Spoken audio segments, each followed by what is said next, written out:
మరొకసారి చదువుకుని. మీరు నన్ను ఎరిగి ఉంటే నా తండ్రిని ఎరిగి ఉందురు. ఇప్పటి నుండి మీరు ఆయనను ఎరుగుదురు, ఆయనను చూచి ఉన్నారని చెప్పాను. కొరింథీయులకు రాసిన 2వ పత్రిక 6వ అధ్యాయం 18వ వచన భాగాన్ని కూడా మనం చదువుతాం. మనము జీవము గల దేవుని ఆలయమై ఉన్నాము, అందుకు దేవుడు ఇలాగూ సెలవిచ్చుచున్నాడు, నేను వారిలో నివసించి సంచరితును, నేను వారి దేవుడనై ఉందును, వారు నా ప్రజలై ఉందురు. కావున మీరు వారి మధ్య నుండి బయలువెళ్ళి ప్రత్యేకంగా ఉండి ముట్టకుడని ప్రభు చెప్పుచున్నాడు. మరియు నేను మిమ్మల్ని చేర్చుకొందును, మీకు తండ్రినై ఉందును, మీరు నాకు కుమారులను కుమార్తెలునై ఉందురని సర్వశక్తి గల ప్రభువు చెప్పుచున్నాడు. ప్రభునందు ప్రియమైన దేవుని వాళ్ళారా, ఈ 2 భాగాలలో ఒక పదం మనకు కనబడుతుంది. అదేమిటి అని అంటే, యోహాను సువార్త 14వ అధ్యాయం 7వ వచనంలో మీరు నన్ను ఎరిగి ఉంటే నా తండ్రిని ఎరిగి ఉందురు, ఇప్పటి వరకు మీరు ఆయనను ఇప్పటి నుండి మీరు ఆయనను ఎరుగుదురు, ఆయనను చూచి ఉన్నారని చెప్పాను. ఆ తర్వాత ఫిలిప్పు అడుగుతున్నాడు, ప్రభువా తండ్రిని మాకు కనపరచుము అన్నాడు. అప్పుడు ఫిలిప్పుతో ప్రభు అన్నాడు, నన్ను చూస్తే ఆయనను చూచినట్టే అని అన్నాడు. ఈరోజు తండ్రి ఆయన మనకు ఎవరు? తండ్రి అన్నటువంటి ఆ పాట భాగాన్ని ఈరోజు మనం ధ్యానం చేసుకుందాం. లోకములో మనకు జన్మనిచ్చినటువంటి తండ్రులు ఉన్నారు, వారు మనకు తండ్రే, కానీ మన ఆత్మలకు తండ్రులు కాదు. మన ఆత్మలకు తండ్రులైనటువంటి వారు ఎవరు అని అంటే దేవుడే అన్నమాట. కొరింథీ పత్రికలో మనం చదువుకున్నట్టుగా మధ్య భాగంలో ఏమంటున్నాడు, నేను మిమ్మల్ని చేర్చుకొందును, మీకు తండ్రినై ఉందును, మీరు నాకు కుమారులను కుమార్తెలునై ఉందురని సర్వశక్తి గల ప్రభువు చెప్పుచున్నాడు. అంటే మన తండ్రి ఎవరు అని అర్థమవుతుందంటే సర్వశక్తి గల ప్రభువు. ఒక కుమారుడి తండ్రి కలెక్టర్ అనుకో, ఆ కుమారుడు ఏం చెప్పుకుంటాడు? మా నాన్న కలెక్టర్ అన్నాడు. పోలీసు ఉన్నాడంటే మా నాన్న పోలీస్ అని చెప్పుకుంటాడు. మా నాన్న రాజకీయ నాయకుడు అయితే మా నాన్న ఎంపీ, ఎమ్మెల్యే, ముఖ్యమంత్రి అని చెప్పుకుంటారు. హోదా, స్టేటస్. తండ్రి యొక్క ఘనతను బట్టి కుమారుడు అతిశయిస్తాడు. అవును, నా తండ్రి గొప్పవాడు అని చెప్పుకోడు, మంచిది, చెప్పుకోవాలి. అలాగైతే మన ఆత్మలకు తండ్రి అయినటువంటి వాడు మన ప్రభువు ఎలాంటి స్టేటస్, ఘనత కలిగిన వాడు, ఎలాంటి వాడు అని అంటే ఇక రాయబడింది సర్వశక్తి గల ప్రభువు. ఈయన మన తండ్రి. ఒక్కసారి నెమ్మదిగా ఆలోచన చేద్దాం. మన మనస్సుకు ఒకసారి ప్రశ్న వేస్తుంది, మనము ఏ తండ్రి దగ్గరికి వచ్చాము, లేదా మనల్ని కన్న తండ్రి ఎవరు, మన తండ్రి యొక్క లక్షణాలు ఏంటివి అని ఆలోచన చేస్తే ఆయన సర్వశక్తి గల దేవుడు అని అర్థమవుతుంది. ఎందుకు ఈ మాట జ్ఞాపకం చేస్తున్నాడు? మనకు ధైర్యం పుట్టాలని. మనము వచ్చిన ఏ తండ్రి దగ్గరికి మనం వచ్చాము, ఏ తండ్రి మనల్ని కన్నాడు అని అంటే, ఏ తండ్రి మనల్ని పిల్లలుగా పిలిచాడు అని అంటే సర్వశక్తి గల దేవుడు. అనగా నీ తండ్రి, నా తండ్రి, మనందరికీ తండ్రి అయిన వాడు బలహీనుడు కాడు, పిరికివాడు కాడు, చేతగానివాడు కాడు. మన తండ్రి సర్వశక్తి గలవాడు. సర్వశక్తి గలవాడు అంటే అన్ని రకాల శక్తులు గలవాడు అని అర్థం. దేన్నైనా చేయుటకు సమర్థుడైన తండ్రి అని అర్థం. మన జీవితాల్లో కొన్నిసార్లు మనం అవి చూసి ఉప్పొంగుతుంటాం, కానీ మనం అతిశయించాల్సిన మొదటి కారణం ఏంటో తెలుసా? మన తండ్రి గొప్పవాడు అని అతిశయించాలి. ఈరోజు ఫాదర్ అన్నటువంటి మాటకు గల అర్థాలు మనం చూద్దాం. చూడండి, మత్తయి సువార్త తండ్రికి ఉండాల్సిన లక్షణాలు, ఈ తండ్రికి ఉన్న లక్షణాలను ఒక్కొక్కటి మనము జ్ఞాపకం చేసుకున్నాం. మత్తయి సువార్త 6వ అధ్యాయం 4వ వచనాన్ని చదువుతున్నాం.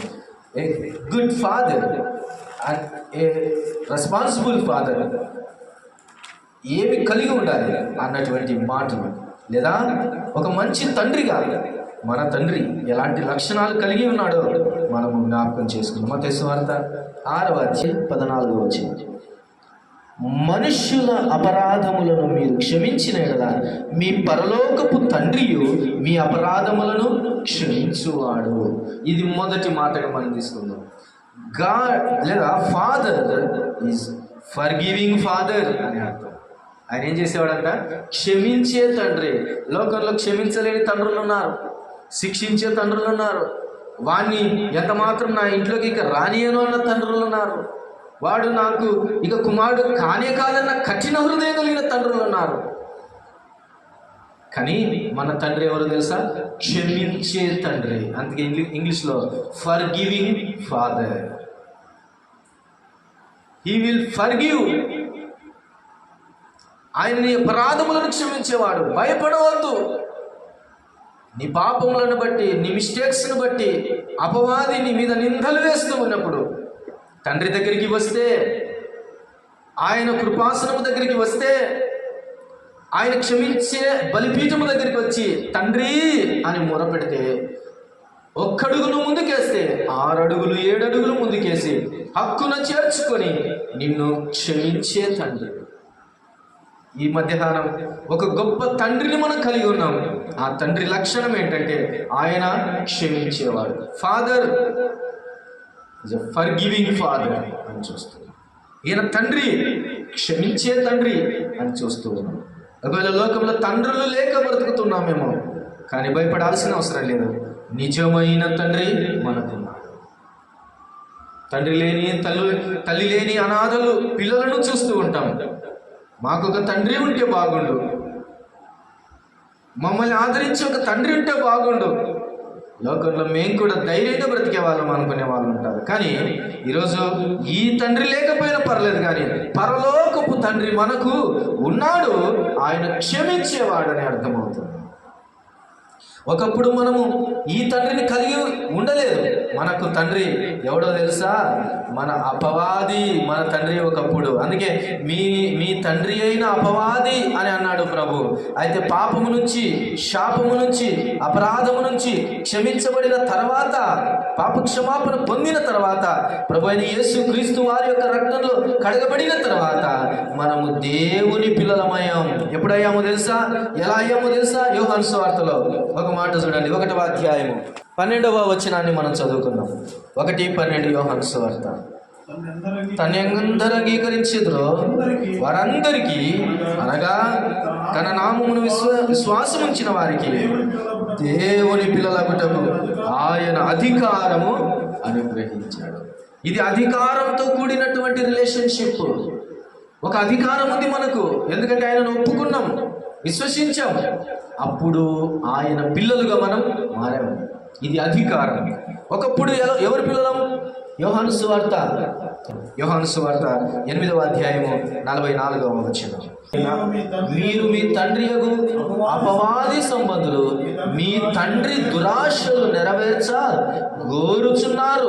ఆది నుండి వాడు నరహంతకుడై ఉండి సత్యమందు నిలిచిన వాడు కాడు, వాని యందు సత్యమే లేదు. వాడు అబద్ధము ఆడినప్పుడు తన స్వభావమును అనుసరించి మాట్లాడుతున్నాడు. వాడు అబద్ధికుడు, అబద్ధమునకు జన్మ. ఇట్లాంటి తండ్రి ఒకప్పుడు మనకు వీడు. మన తండ్రి ఒకప్పుడు ఎవడు? అబద్ధికుడు, నరహంతకుడు, దుర్మార్గుడు, నీచుడు, సాతానుడు. అయితే ఆయన తన కృపచేత మనల్ని కొని, రక్తముతో కొని మనకు తండ్రిగా అయ్యాడు. అందుకే నేను వారికి తండ్రినై ఉందును, వారు నాకు కుమారుడును కుమార్తెలు. First character God our father is forgiving father. ఆయన క్షమించే దేవుడు అన్నది మొదటి మాట చూసాం. చూడండి, 2వ మాటను మనము జ్ఞాపకం చేసుకుందాం. 2వ మాటను మనము జ్ఞాపకం చేసుకుంటాం. ఆ తండ్రి ఎవరు అని అంటే 8వ వచనం, మత్తయి సువార్త 6వ అధ్యాయము 8వ వచనం. కాబట్టి మీరులాగు ప్రార్థన చేయండి. పరలోకమందున్న మా తండ్రి, నీ నామము పరిశుద్ధపరచడం కాక, నీ చిత్తము పరలోకమందు నెరవేర్చినట్లు భూమి అందును నెరవేరుగాక. ఈయన ఎక్కడున్నాడంట? పరలోకమందున్న తండ్రి అని చూసాం. ఎక్కడున్నాడంట ఆయన? పరలోకమందున్న తండ్రి అని చూస్తున్నాం. ఒకసారి 145వ కీర్తన తెలుస్తారా? 145వ కీర్తన. ఆయన పరలోకమందున్న తండ్రి అని చూసాం. 145వ కీర్తన 18వ వచనాన్ని ఒకసారి చదువుతున్నాం. తనకు మొర్రపెట్టు వారికి అందరికీ, అనగా తనకు నిజముగా మొరపెట్టు వారికి అందరికీ యెహోవా సమీపముగా ఉన్నాడు. ఎట్లున్నాడంటే ఆయన సమీపముగా ఉన్నాడు. అంటే అడిగిన వెంటనే వినగలిగేంత దగ్గరలో అవైలబుల్గా ఉన్నాడు అని చెప్పవచ్చు. ఏ ఫాదరు? మన ఫాదరు అవైలబుల్ ఫాదర్. అంటే మనకు సమీపముగా దొరికేటటువంటి ప్రభువుగా, తండ్రిగా మనకు కనబడుతున్నాడు. కొన్నిసార్లు అత్యవసరంలో ఉన్నప్పుడు తండ్రి కూడా ఫోన్ ఎత్తాడు. సమీపముగా ఉన్నా కానీ, దూరంగా ఉన్నా కానీ అవైలబిలిటీగా, అంటే మనకు దొరికే విధంగా ఉండడు ఈ లోకపు తండ్రి. కానీ ఈ పరలోకపు తండ్రి, సమీపముగా ఉన్న ఈ తండ్రి, అవైలబుల్గా ఉన్న ఈ తండ్రి ఎప్పుడు లిఫ్ట్ చేయడానికి రెడీగా ఉన్నాడు. ఫాదర్ అనే మాటలో రెండవ అక్షరం ఏ, అంటే available father. One is forgiving father, రెండవది అవైలబుల్ ఫాదర్. నువ్వు ఎక్కడ మోకరిస్తే, ఎక్కడ 2-3 నా నామమున కూడిందురు వారి మధ్యలో నేను ఉంటానని సెలవిచ్చాడు. అడగక మునిపే అక్కరలను ఎరిగినవాడు, పరలోకమందున్నవాడు, చూచుచున్నవాడు మాత్రమే కాకుండా మనకు దొరికేటటువంటి వాడు. అగరు ఎందుకు ఏడుస్తున్నావు అని చెప్పాడు. ఆ చిన్నవాని మొర్ర నేను వాడు అరుస్తున్నా ఏడుస్తున్నా అది వినగలిగేంత సమీపంగా ఆయన మనకు దొరుకుతున్నటువంటి దేవుడిగా కనబడుతున్నాడు. కాబట్టి ఇతర తండ్రుల వలె కాదు, పలకని తండ్రి కాదు, ఈయన దొరికే తండ్రి. ఆయన ఉన్నవాడు, ఎంతగా ఉన్నవాడు? దగ్గరగా ఉన్నవాడు మాత్రమే కాదు, ఆయన మీతో ఉండేవాడు, మీలో ఉండేవాడు అని కూడా రాయబడింది. అట్లాంటి తండ్రి. కాబట్టి అవైలబుల్ ఫాదర్ అని చూస్తున్నాం. 3వ మాట చూస్తున్నాం, యోహాను సువార్త 6వ అధ్యాయం. God is forgiving. Our Father is forgiving Father. Our Father is available Father. And our Father is like this. యోహాను సువార్త 6వ అధ్యాయం 45వ వచనాన్ని చదువుకుందాం ఒకసారి. వారందరూ దేవుని చేత బోధింపబడుదురు అని ప్రవక్తల లేఖనములలో వ్రాయబడినది కనుక, తండ్రి వలన విని నేర్చుకొనిన ప్రతివాడును నా యొద్దకు వచ్చును. చాలు. తండ్రి వలన ఏం చేయబడాలంట? నేర్చుకొనిన ప్రతివాడు, నేర్చుకొనిన ప్రతివాడు నా యొద్దకు వచ్చును అన్నాడు. ఎవరి వలన నేర్చుకున్నవాడంట? తండ్రి వలన నేర్చుకొనిన ప్రతివాడు. మనమందరం కూడా తండ్రి దగ్గర ఎలాగుండాలి? నేర్చుకునే వారిగా ఉండాలి. మనం నేర్చుకునే వారిగా ఉంటే ఆయన మనకు నేర్పించేవాడిగా ఉంటాడు. ఎలా ఉంటాడు? నేర్పించేవాడు. మనకు తండ్రి ఎలాగుండాలి తెలుసా? పుట్టిన తన బిడ్డకు నేర్పించేవాడు ఉండాలి. అమ్మ అని పలికించేవాడు ఉండాలి. చేయి పట్టుకొని నడువునన్నా అని చెప్పి నడిపించేవాడిగా ఉండాలి. తండ్రి అనేటటువంటి వాడు నేర్పించేవాడై ఉన్నాడు. మాటలు, ప్రవర్తన, క్రియలు, నడక, ప్రతిదీ కూడా, తినడం అన్ని నేర్పించేవాడే తండ్రి. అందుకని ఈరోజు 3వ లక్షణం తండ్రిలో ఏం కనబడుతుందంటే ఆయన నేర్పించే తండ్రిగా కనబడుతున్నాడు. అందుకే our father is trainer or teacher అని అర్థమవుతుంది. సామెతల గ్రంథం 3వ అధ్యాయం 12వ వచనాన్ని జ్ఞాపకం చేసుకున్నాం. సామెతల గ్రంథం 3వ అధ్యాయం 12వ వచనాన్ని మనం చదువుకున్నాం. తండ్రి తనకిష్టుడైన కుమారుని గద్దించు రీతిగా యెహోవా తాను ప్రేమించు వారిని గద్దించును. ఈ ట్రైనింగ్లో, ఈ టీచింగ్లో భాగంగా ఆయన ఏం చేస్తాడు? గద్దిస్తాడు కూడా అనేది మనకు అర్థమవుతుంది. ఎందుకనగా తండ్రి తనకిష్టుడైన కుమారుని గద్దించు రీతిగా గద్దిస్తాడు. కాబట్టి మన ఫాదర్ ఎవరనంటే మనల్ని గద్దిస్తూ, హెచ్చరిస్తూ, నేర్పిస్తూ, నడిపిస్తూ, మొత్తానికి ఒక టీచర్ లాగా మనకు తండ్రి ఉంటూ ఉన్నాడు. కొంతమంది సక్సెస్ అయినటువంటి కలెక్టర్లు, సక్సెస్ అయినటువంటి పర్సన్స్ వారి జీవితాల్లో ఒక మాట ఇలా చెప్తారు, నాకు మొట్టమొదటి టీచర్ మా అమ్మే అంటుంటారు, నా మొట్టమొదటి టీచర్ మా నాన్ననే అంటుంటారు. మా నాన్న నాకు నేర్పకపోయింటే, మా అమ్మ నాకు నేర్పకపోయింటే నేను ఈ స్థాయికి వచ్చేవాడను కాదు అని అంటారు. మంచి నేర్పే తండ్రులు ఉన్నారు, చెడు నేర్పే తండ్రులు కూడా ఉన్నారు. ఒక కుమారుడు చిన్న దొంగతనం చేస్తే ఆ కుమారుని ఆ తల్లి పొగిడిందంట, మా నాన్న కదనే, మా బంగారం కదనే, బాగా తీసుకొచ్చిన వాడు. వాడు ఒకటి చేసినప్పుడు మా అమ్మ నన్ను పొగిడింది కదా అని చెప్పేసి రెండోది చేశాడు, రెండోది చేసినప్పుడు పొగిడింది కదా అని మూడోది, ఇలాగూ ఇక దొంగతనాలలో వాడు ఆరితేరినటువంటి వాడిగా చేరాడు. చివరికి వాడు గజ దొంగగా మారి, బందిపోటు దొంగగా మారి, వాడు చివరికి పోలీసుల చేతికి చిక్కి వాడు జైలు పాలైపోయాడు. వాడు కోర్టుకి ఎక్కాడు, వాడు ఉరి శిక్షకు వెళ్ళాడు.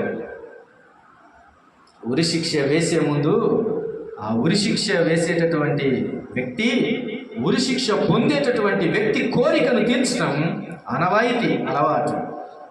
చివరి నీ కోరిక ఏంటో చెప్పు నాయనా, తీరుస్తాం.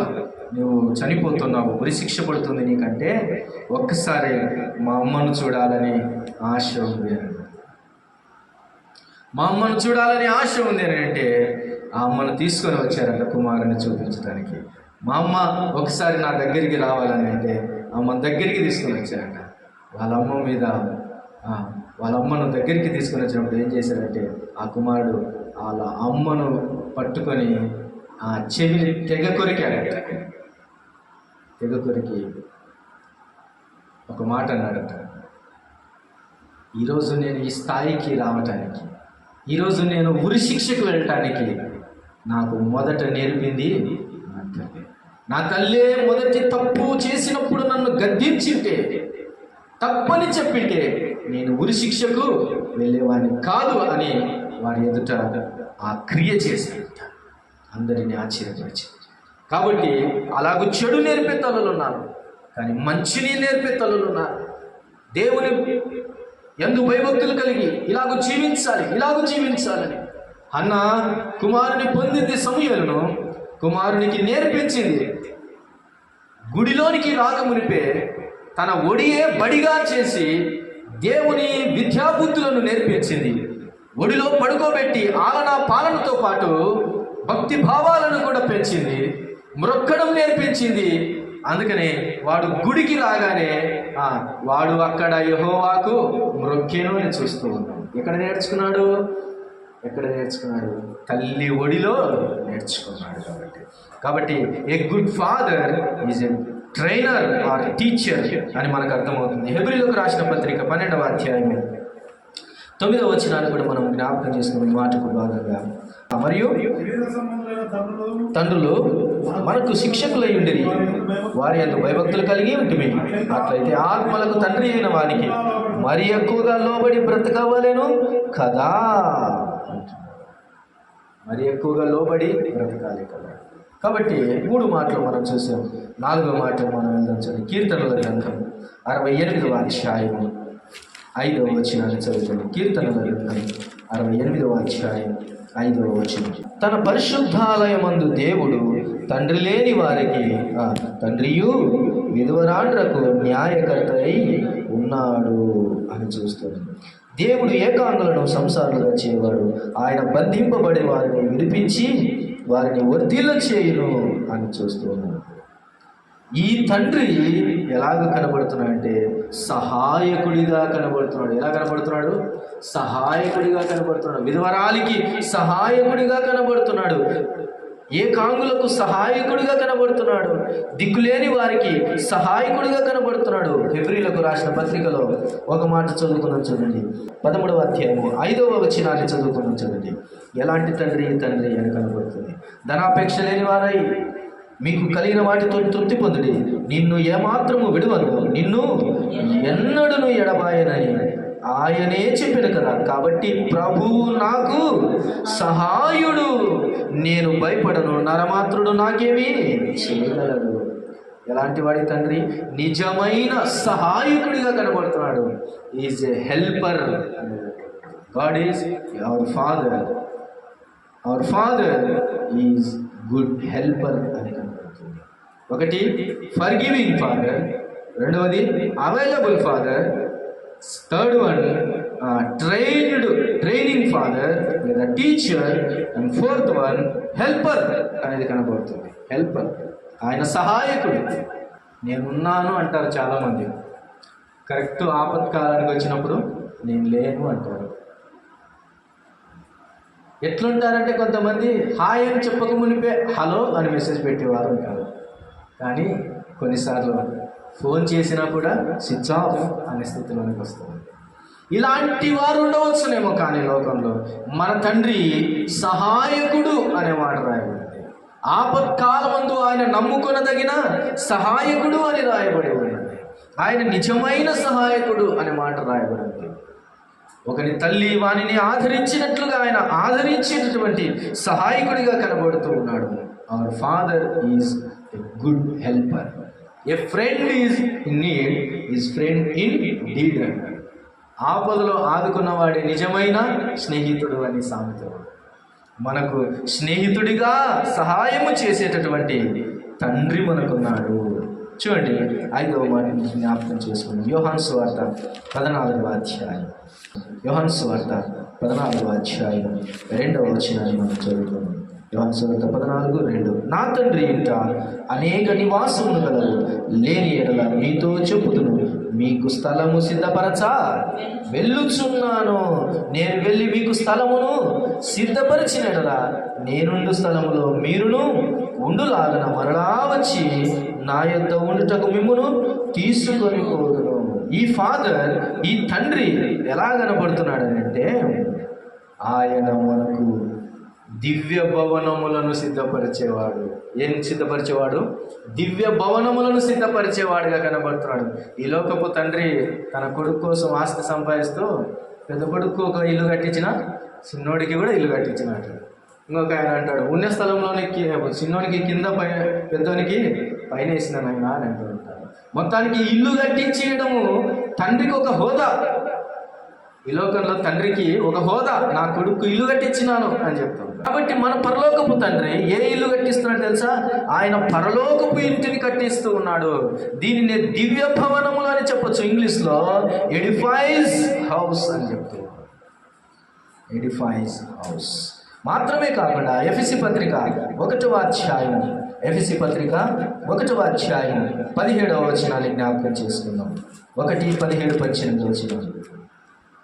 1:17-18. మరి మీ మనోనేత్రములు వెలిగింపబడినందున ఆయన మిమ్మల్ని పిలిచిన పిలుపు నిరీక్షణ ఎట్టిదో, పరిశుద్ధులలో ఆయన స్వాస్థ్యము యొక్క మహిమశ్వరుడు ఎట్టిదో, ఆయన క్రీస్తునందు వినియోగపరిచిన బలాత్యమును బట్టి విశ్వసించు మనయందు ఆయన చూపుచున్న తన శక్తి యొక్క అపరిమితమైన మహత్యమెట్టిదో మీరు తెలుసుకొనవలెనని మన ప్రభు అయిన యేసుక్రీస్తు యొక్క దేవుడైన మహిమా స్వరూపియగు తండ్రి.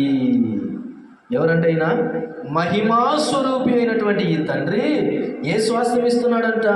పరలోకపు స్వాస్థ్యము మాత్రమే కాదు, పరలోకపు నిరీక్షణతో కూడినటువంటి స్వాస్థ్యము. ఆ నిరీక్షణ ఎట్టిదో, పరిశుద్ధులలో ఆయన స్వాస్థ్యం యొక్క మహిమైశ్వర్యము. ఎక్కడుంది ఈ స్వాస్థ్యం? ఈ ఇల్లు ఎక్కడుంది? ఇంత ఎడిఫైజ్డ్ హౌస్ ఎక్కడుంది? ఇంత మహత్యం గల మహాభవనములు ఎక్కడున్నాయి అంటే అవి మహిమలో ఉన్నాయి. అందుకని ఎటర్నల్ ప్రాపర్టీ ఇస్తూ ఉన్నాడు. God our father will gives you eternal property. Eternal property, పరలోక స్వాస్థ్యమును ఇచ్చుచున్నవాడు కనబడుతుంది. ఈ లోకపు తండ్రి ఒక సెంటు భూమి రాసిస్తే నేను రాసిచ్చిన నా కొడుకు అని చెప్తూ ఉంటాడు. ఎంత రాసిచ్చిన అంటే సెంటు భూమి రాసిచ్చిన. సెంటు భూమికే అంత చెప్పుకుంటుంటే పరలోక స్వాస్థ్యాన్ని రాసిచ్చిన ఈ తండ్రి ఎంత చెప్పుకోవాలి. ఫాదర్లో ఉన్నటువంటి అక్షరాలు ఏంటి? FATHER. ఎఫ్ అంటే ఫర్గివింగ్ ఫాదర్, ఏ అంటే అవైలబుల్, టీ అంటే టీచర్, హెచ్ అంటే హెల్పర్, ఈ అంటే ఎటర్నల్ ప్రాపర్టీ ఇచ్చేవాడు. చివరిగా ఆర్ అంటే ఏంటి అనే విషయాన్ని కూడా జ్ఞాపకం చేసుకున్నాం. మత్తయి సువార్త 6వ అధ్యాయం 4వ వచనాన్ని జ్ఞాపకం చేసుకున్నాం. మత్తయి సువార్త 6వ అధ్యాయం 4వ వచనాన్ని చదువుకుంది. మత్తయి సువార్త 6వ అధ్యాయం 4వ వచనం. అట్లయితే రహస్యమందు చూచు నీ తండ్రి నీకు ప్రతిఫలమిచ్చును. This father, our father gives us rewards. ఏమిస్తాడు? రివార్డ్స్. ఫాదర్ అన్న మాటలో చివరి అక్షరం R. He will give rewards. ఆయన మనకు రివార్డ్స్ అనగా ప్రతిఫలాన్ని, బహుమానాలను ఇచ్చేటటువంటి వాడు అని అర్థమవుతుంది. అందుకనే పౌలు అన్నాడు, నేను మంచి పోరాటమును పోరాడి తిని నా కొరకు నీతి కిరీటం ఉంచబడింది అని అంటున్నాడు. చూడండి మాట తిమోతికి రాసినటువంటి పత్రికలో మనం చదువు. 2వ తిమోతికి రాసిన పత్రిక 4వ అధ్యాయం 7వ వచనాన్ని చదువుతున్నాం. మంచి పోరాటం పోరాడి తిని నా పరుగు కడముట్టించి తిని విశ్వాసమును కాపాడుకుంటుని ఇక మీదట నా కొరకు నీతి కిరీటం ఉంచబడింది.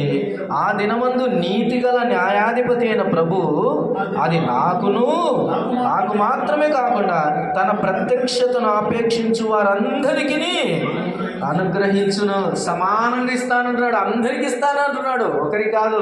ఈ నీతి కిరీటం ఎవరికి ఇస్తాడట? నాతో పాటు అపేక్షించే ప్రతి వారికి అనుగ్రహించే దేవుడు. తన కొరకు అపేక్షించే వారందరికీ అదే నీతి కిరీటం ఇస్తాడట. Hour father gives us the rewards. ఆయన రివార్డ్స్ను, ప్రతిఫలాన్ని, బహుమానాలను ఇచ్చేటటువంటి వాడు అనేది చూపిస్తున్నాడు. ఆయన అనేక కిరీటాలు ఇస్తాడు, వస్త్రాలు ఇస్తాడు.